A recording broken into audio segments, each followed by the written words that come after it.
মাদায়েনের প্রভাবশালী গভর্নর রাসূলুল্লাহ সাল্লাল্লাহু আলাইহি সাল্লামের অতি প্রিয় সাহাবী সালমান ফার্সি রাদিয়াল্লাহু আনহু তখন মৃত্যুশয্যায়।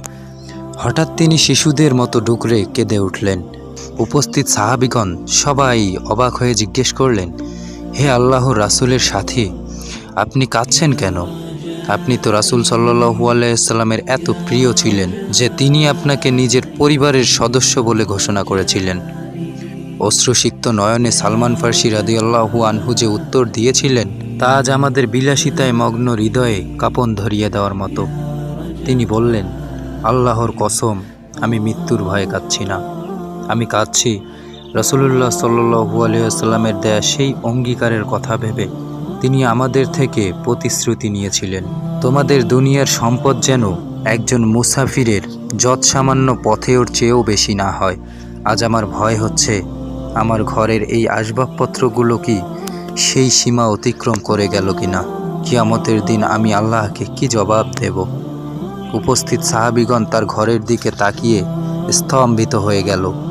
সারা ঘর খুঁজে তারা যা পেলেন তা হলো একটি থালা, একটি পানির পাত্র আর হাত ধোয়ার একটি ছোট্ট গামলা। সাবিত রাদিয়াল্লাহু আনহু বলেন, আমি জানতে পেরেছি যে মৃত্যুর সময় সালমান রাদিয়াল্লাহু আনহু তার ভরণ পোষণের জন্য সঞ্চিত মাত্র 20 দিরহাম রেখে যান। চিন্তা করুন, মাত্র 3টি অতি সাধারণ জিনিসের হিসাব দিতে যিনি এতটা ততস্থ, সেখানে আমাদের ঘরের আলমারি ভর্তি পোশাক আর বিলাসবহুল আসবাবপত্রের হিসাব আমরা কিভাবে দেব? দুনিয়ার এই মোহ সম্পর্কে মহান আল্লাহ তাআলা ইরশাদ করেছেন, প্রাচুর্যের সহযোগিতা তোমাদেরকে গাফেল করে রেখেছে যতক্ষণ না তোমরা কবরে পৌঁছাও। সূরা আত-তাকাসুর আয়াত 1-2। প্রতিটি নিয়ামতের হিসাব হবেই। কিয়ামতের দিন প্রতিটি ছোট বড় নিয়ামতের হিসাব দিতে হবে।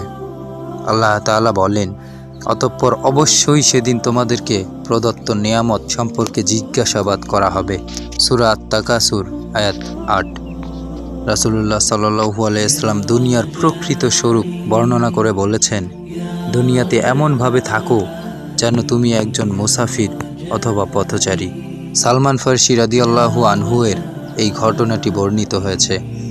এই ঘটনা আমাদের শেখায় যে ধন সম্পদ থাকা দোষের নয়, কিন্তু সম্পদের প্রতি মায়া এবং এর হিসাব নিয়ে উদাসীনতা মুমিনের জন্য বিপজ্জনক। আজ আমরা যখন পাহাড় সমান সম্পদের পাহাড় গড়ছি, তখন একবার ভাবি, আমার এই সম্পদ আমার কি জান্নাতের পথ সুগম করবে নাকি হিসাবের পাল্লা ভারী করে দেবে?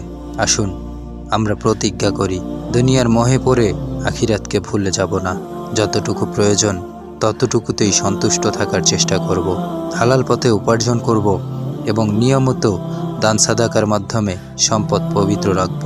হে আল্লাহ, আমাদের হৃদয় থেকে দুনিয়ার মোহ দূর করে দিন।